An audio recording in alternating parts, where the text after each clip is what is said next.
see this and you wonder, did he lose his keys or is he blatantly stealing that bike? In broad daylight, he hammers and then saws on the chain. When that doesn't work, he pulls out an industrial-sized bolt cutter. And when he's asked, he fesses up. Have you lost the law?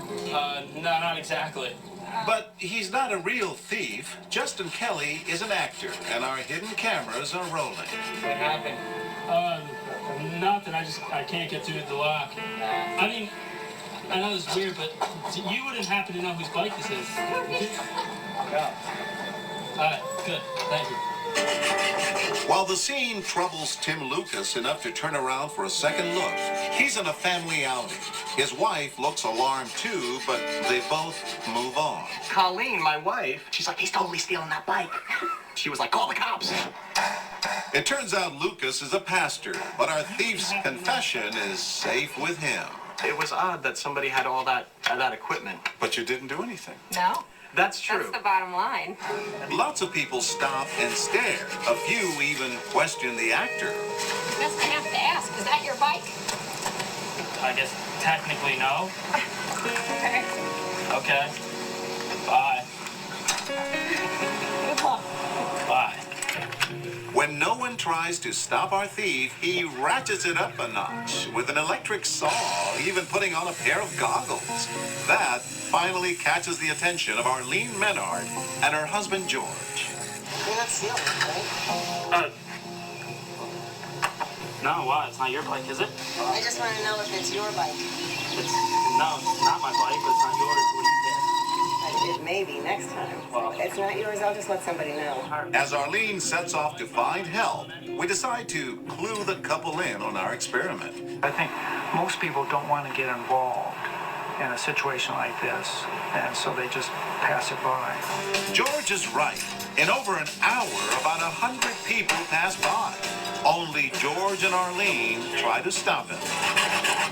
Some tell us they plan to call the police later. Others say they're scared. Keep moving. This woman and her friends give our thief the benefit of the doubt.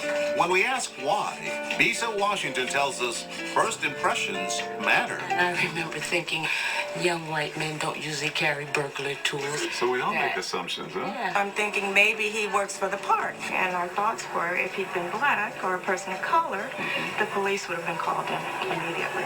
We're going to do that experiment with an African-American kid. What do you think's going to happen? I think people will be very distressed. I think someone's gonna whip out their cell phone and call the park police. Will they? We replace our white thief with this young man, Matlock. Remember, both actors dress in a similar way and are about the same age. Is that your bike? Nah. Then what are you cutting the chain for?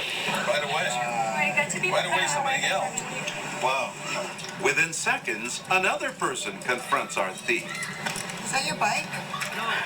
Technically, it's not, but it's going to be mine. More people converge. We only took the one cell phone. You call the police. He's like stealing somebody's bike. Are you taking that bike? That's your bike? No, it's not, sir. Oh, why are you doing that? Is this any of y'all bikes? Is this your bike? It's not. It belongs No, but whoever's it It is. belongs to someone. To who? Well, not to you.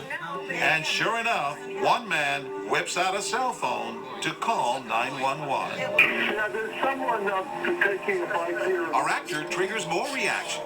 Some people are even snapping pictures for evidence. I got the bike. I got you. Guy's stealing the bike. Whose bike's over here? Once everyone moves away, we reset our cameras, and within minutes, another outraged man is yelling. Are you trying to steal that bike? Excuse me, sir, but the bike's been here for days. Like, no one's going to take it. Well, that's not your bike then. Yeah. You can't just come in and take something from somebody. Excuse me, sir. I'm not... Okay, I'll just take your tools away then. You sure, sir? Please, sir, don't touch my stuff, sir. Please, sir, do not touch my Well, stuff. you're touching Please. somebody else's stuff. Yeah, all right, but this has been here. Like, who's gonna take it? Well, that doesn't make it your property. Technically, it does. No, it doesn't technically. It's not yours. All right, sir. When we bring out our cameras, David Robb wants us to go after the thief. That kid in the red shirt. He's hacking away at a bike that's not his. And he has a right to take it and steal it. And he's come here with tools, obviously. You know, sir, my name is John Quinones, and this is part of a TV show called What Would You Do? You were pretty upset. I was. It's important that we speak up in these situations. I think so. It just seemed like the right thing to do. Everyone insists that Justice is colorblind. Did the race of the culprit have anything to do with it? Not at all. He could have been any color. It wouldn't have mattered to me. I think it was taking a bike that wasn't his, not what his color was.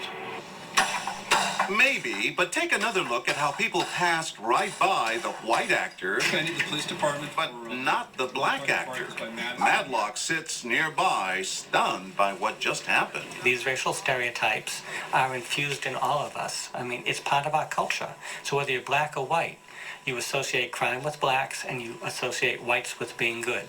Jack DeVideo, psychology professor at Yale University. Whether we believe it, whether we notice it, whether we acknowledge it, race is affecting what I see, what I think, what I do.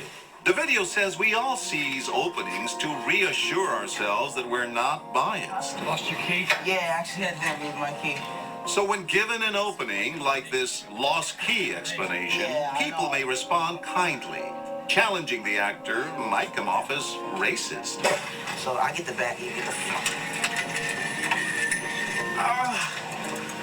Yeah, good luck to you. Thank you, sir.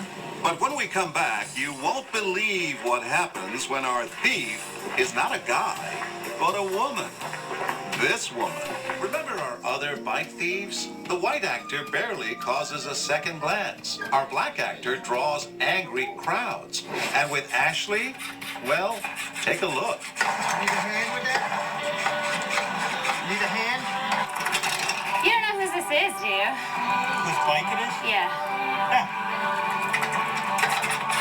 Why, are you trying to steal someone's bike? With a little help from Ed Fitzsimmons, the bike chain easily falls away. Yup, everywhere. Oh my goodness, what a strong man you are. Oh, yeah. It all happens as his friend stands nearby watching. Are these your special tools for bike lifting? Maybe. They come in handy every once in a while, you know. You sort of helped her steal the bike? Exactly. You want to fight about it? Okay, just checking. Ed says he is no accomplice, he's just courteous, old-fashioned. Helping a damsel in distress.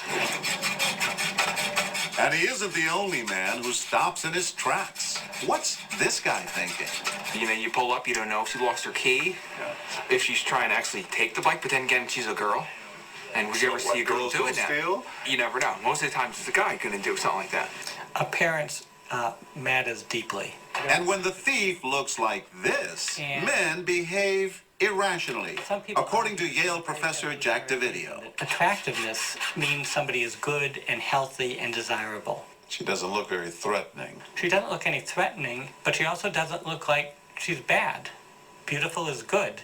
So how can a good person do something bad? Sir, do you know how to use these at all? I just have to get the chain off. To cut the chain off? Yeah. I have no idea how to cut a chain. Really? I've never stolen a bike before. I'm just looking at it. Never stolen a bike before? That's funny. No wonder he asks us not to show his face, assisting our thief, first with clippers, and then finding the chain's quick release. Oh, that's awesome. Thanks. Yeah, no problem. Justice doesn't stand a chance. Men are helpless against Ashley's good looks and her sweet lines. Excuse me. Yeah. Can you help me? What's up? I can't get the chain off this bike. What's wrong? Is it your bike, though? Is it your bike? Does it matter whose bike it is? I just can't get the chain off. I guess it doesn't matter. I know we just talked about money. Well, I really appreciate it. Thank you so much. I was shocked that they helped me out so much. If you were really stealing that bike I would have gotten away with it. with an accomplice. Yes, or two, I or would have three, had 2 or 3 or accomplices. 4. And all of those accomplices are men. But will women let her get away with this? Watch Colleen Grasso. After passing by, she calls for help. 911, where's your emergency? It looks like someone's trying to steal a bicycle. She's a little petite blonde girl. Later, Eileen Smith spots the petite blonde and makes a quick assessment. This is not right. She's stealing. They mean she's stealing a bike. But now watch Eileen's husband. Reginald pedals right past his appalled wife, straight to our actress, asking her if she needs a hand. Okay, I'll eventually get it. I did some time in roller. I can steal this. Oh, you can steal it? Maybe you can help me steal it. First, Reginald lifts the sign, freeing up the bike. But our actress still can't ride with a locked chain. Do you know how to use these? Dumbstruck, Eileen tries to alert her husband. Oh, Reg, I'm going to call the police right now. But Reg ignores his wife and clips the chain. That's awesome. We've got the feeling that for Reg, it's going to be a very long night. And yet he swears he was just trying to be a good Samaritan. You saw her, she needed help, right? Yeah, saw her, needed help. But then she made it clear. She said, Oh, yeah. I don't have a bike, I need a bike. But when I picked up the sign, then it started to click. But what can you do? Good question. So your advice is? We should stop, we should think, we should pause, we should be rational, and then we should do the right thing. Well, I really appreciate it. For guys, easier said than done when the criminal looks like this. Next.